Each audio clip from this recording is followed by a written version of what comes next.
ঠাকুর মা স্বামীজির শ্রীচরণে ভক্তিপূর্ণ প্রণাম জানিয়ে স্বামী গম্ভীরানন্দ রচিত শ্রীরামকৃষ্ণ ভক্তমালিকা থেকে আজকের নিবেদন স্বামী ব্রহ্মানন্দ। শ্রী শ্রী ঠাকুর রামকৃষ্ণদেবকে প্রথম দর্শনে রাখালের অন্তরে বিদ্যুৎ চমকের মতো কি এক উচ্ছ্বাস খেলিয়া গেল। তাহার সমস্ত দেহ মন প্রাণ এই পরম পুরুষের প্রতি নিবিড় আবেশে আকৃষ্ট হইল। তিনি মনে মনে ভাবিলেন, ইনি কে? এই সৌম্য মহাপুরুষ কে? ইহার অনিমেষ দৃষ্টিতে যে দিব্য মাধুরী খেলিয়া বেড়াইতেছে, উহা তো ইহলোকের নহে। ইহার নয়ন সমক্ষে নিশ্চয়ই সেই নিত্যসত্য বস্তু সদা বিদ্যমান। প্রেম ঘনমূর্তি শ্রীরামকৃষ্ণের অপূর্ব আকর্ষণে রাখাল পুনর্বার দক্ষিণেশ্বরে গমনের সুযোগ অন্বেষণ করিতে লাগিলেন এবং বিদ্যালয়ের ছুটির পর একদিন একাকী তথায় উপস্থিত হইলেন। শ্রীরামকৃষ্ণকে দেখিয়াই মনে হইল তিনি যেন কতক্ষণ ধরিয়া তাহারই পথ চাহিয়া আছেন। রাখালের আগমন মাত্র অনুযোগের স্বরে কহিলেন, তোর এখানে আসতে এত দেরি হলো কেন? রাখাল কি আর বলিবেন, উভয়ে তখন উভয়ের দিকে এক দৃষ্টে দেখিতে দেখিতে এক অলৌকিক ভাবভূমিতে উপস্থিত হইয়া লীলাবিলাসে মগ্ন। ভাষায় তখন উত্তর দিবে কে? মাতৃহীন রাখাল ভাবঘনতনু শ্রীরামকৃষ্ণকে আপন জননীরূপে পাইলেন এবং রাখালের আকৃতি তখন যুবার ন্যায় হইলেও শ্রীরামকৃষ্ণ তাহাকে ক্ষুদ্র বালক হিসাবে গ্রহণ করিলেন। তথা অবধি রাখাল প্রায় দক্ষিণেশ্বরে আসিতে লাগিলেন এবং কখনো বা সেখানে থাকিয়া যাইতে লাগিলেন।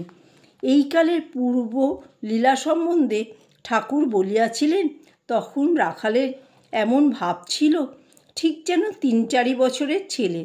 আমাকে ঠিক মাতার ন্যায় দেখিত।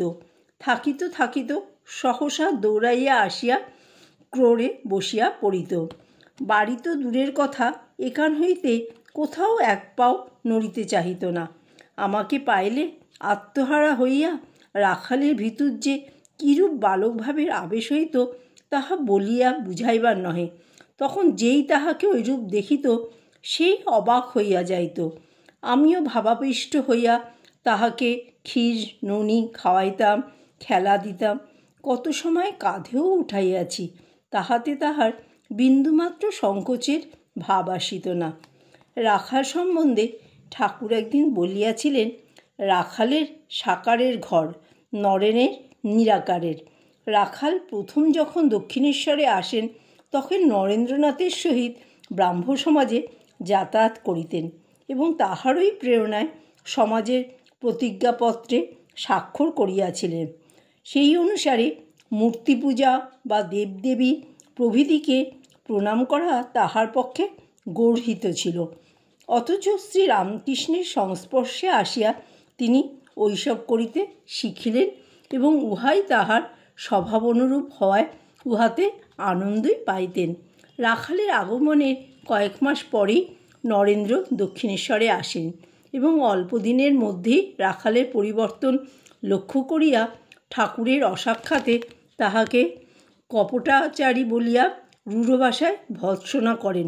কোমল প্রকৃতির রাখাল নরেন্দ্রনাথকে সমীহ করিতেন এবং তাহার তর্কের সম্মুখীন হইতেন না। সুতরাং এই ঘটনার পরে তিনি নরেন্দ্রনাথের নিকট যাইতে সংকুচিত হইতেন।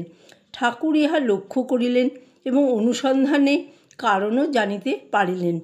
তখন নরেন্দ্রনাথকে বলিলেন, দেখ, রাখালকে আর কিছু বলিস নি, সে তোকে দেখলেই ভয়ে জড়সড় হয়। তার এখন সাকারে বিশ্বাস হয়েছে। তা কি করবে বল? সকলেই কি একেবারে গোড়া থেকে নিরাকারে বিশ্বাস করতে পারে? এই সময় একদিন বৈষ্ণব মহাজনদের রচিত পদাবলী কীর্তন শুনিতে শুনিতে ঠাকুর গার্হস্থ্য আবরণ ছিন্ন করিয়া ফেলিলেন এবং তাহার সর্বাঙ্গে অশ্রুপুলক কম্পাদি প্রকটিত হইল। মহাভাবে তিনি বলিতে লাগিলেন, প্রাণনাথ হৃদয়বল্লভ, কৃষ্ণকে তোরা এনে দে। সুহাদের কাজ তো বটেই, হয় এনে দে, না হয় আমায় নিয়ে চল, তোদের চিরদাসী হব। রাখাল অপুলক দৃষ্টিতে সে ভাব দেখিলেন। সাগ্রহ মনে সে আরতির অনুধাবন করিলেন, আর জানিলেন যে সাকারোপাসনা সম্বন্ধে নরেন্দ্র যাহাই বলুন না কেন, সাকার শ্রীকৃষ্ণের প্রেম অদ্ভুত এই সাত্ত্বিক বিকারের পশ্চাতে এমন একটা সত্য আছে যাহা যুক্তিতর্কের অতীত। কিন্তু দক্ষিণেশ্বরে এইরূপ অলৌকিক লীলায় ও লীলা সন্দর্শনে মগ্ন রাখাল ক্রমেই শুধু যে অধ্যয়নে অমনোযোগী হইলেন তাহাই নহে, তাহার সংসার বৈরাগ্য স্ফুটতর হইতে থাকিল। পিতা আনন্দমোহন ইহাতে সুখী হইতে পারিলেন না।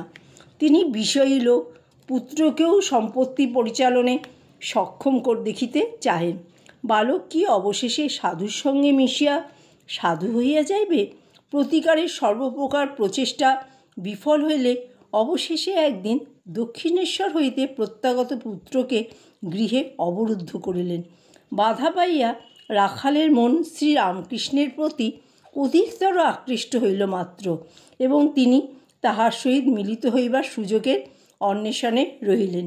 এদিকে শ্রীরামকৃষ্ণও তাহার স্নেহের দুলালকে না দেখিয়া শাস্ত্রু নেত্রে ভবতারিণীর মন্দিরে জগন্মাতার নিকট প্রার্থনা জানাইলেন।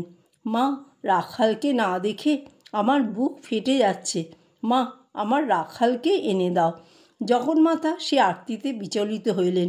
একদিন পুত্রকে পার্শ্বে বন্দির মতো বসাইয়া আনন্দমোহন মোকদ্দমার কাগজপত্র নিবিষ্ট মনে দেখিতেছেন, অন্য কোনো দিকে লক্ষ্য নাই। এমন সময় রাখাল পলায়নের উত্তম সুযোগ বুঝিয়া মৃদুপদ বিক্ষেপে কক্ষত্যাগপূর্বক দক্ষিণেশ্বরে চলিয়া গেলেন। কিছুদিন আর ফিরিলেন না।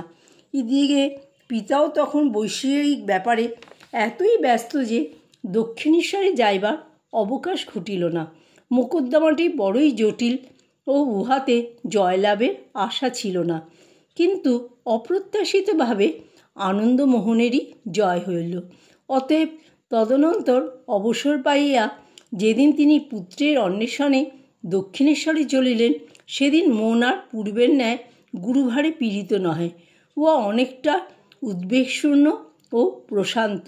হয়তো তাহার মনেও ইহাই উদিত হইয়াছিল যে এই অপ্রত্যাশিত জয়লাভ পুত্রের সাধুসঙ্গের ফলেই হইয়া থাকিবে। বিশেষত মাতৃহীন বালকের শৈশবের অসহায় স্মৃতি জাগরিত হইয়া আনন্দমোহনের মনকে সবিশেষ কোমল করিয়া তুলিল। জয় ঠাকুর, জয় মা, জয় স্বামীজি।